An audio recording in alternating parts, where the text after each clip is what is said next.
Hi, and welcome to this safeMedicate video tutorial. In this tutorial, we'll take a look at how to build a focused assessment for your learners. All assessment bookings are made from a single place, whether your learners are working with our Essential or Advanced Skills module. Okay, let's jump straight in and open the Assessment Manager. Hover your mouse over the Assessment Manager menu to open a sub-menu. Select the third option, Focused Assessment Builder. A screen opens that shows any assessment presets that have already been saved. We want to create a new preset, so we start by selecting Build New Preset. Booking a focused assessment is a simple process that unfolds on the screen as you progress through making your choices and setting various options. Start by giving your assessment a title. This is just a name to help you identify it more easily, and this will help differentiate, for example, two assessments that you've scheduled for the same day. Next, choose the assessment type. Note that there are two forms of assessment types to choose from. For this example, we are going to choose System. This will allow us to build a custom assessment based upon drugs related to specific body systems, for example, the cardiovascular or respiratory system. Next, choose the area of practice. Options will include available fields such as adult, child, midwifery and neonate, and so on. For this example, we'll choose adult. Now, choose the system that you want your assessment to focus on. In this example, we'll choose infections. Next, choose the medications you wish to appear in the assessment. For this example, we are going to choose tobramycin. A list will appear showing all available problems that are based upon that drug. Each problem shows the module it is associated with, for example, essential skills, the medication domain, for example, injections, and the complexity level of that problem, for example, unit dose. Each listing also shows a detailed breakdown of the problem components.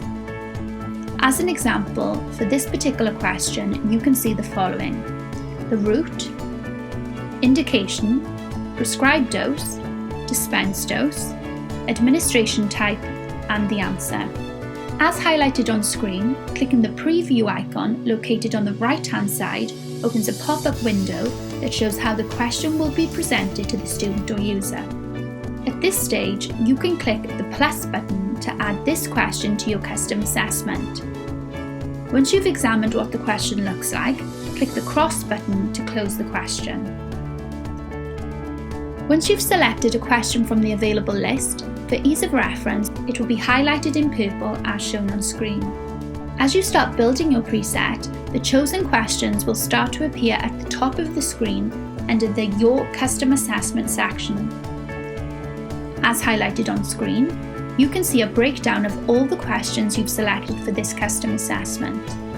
Within your custom assessment, you have the ability to reorder the selected questions, view the question framework, and delete any questions you don't want to include. To reorder any of the questions from your custom assessment, simply click, hold and drag the icon that is being highlighted on screen now to move the question to your preferred location in the sequence. To review any of the selected questions from your custom assessment, simply click on the preview icon that's being highlighted now. To delete any of the selected questions from your custom assessment, simply click on the delete icon that's being highlighted now. Note, for reference, within our Focused Assessment Builder, you have the ability to add multiple medications within a single assessment by simply selecting additional medications from the drop-down menu. Once you've selected all questions for your custom assessment, click Save Preset to save the assessment. At this stage, the assessment will be saved, and you will have the option to book this preset for a selected cohort and group or return to your list of available presets. Thank you for taking the time to watch this video tutorial. If you have any queries, then please refer to our user guides or get in contact with a member of the team.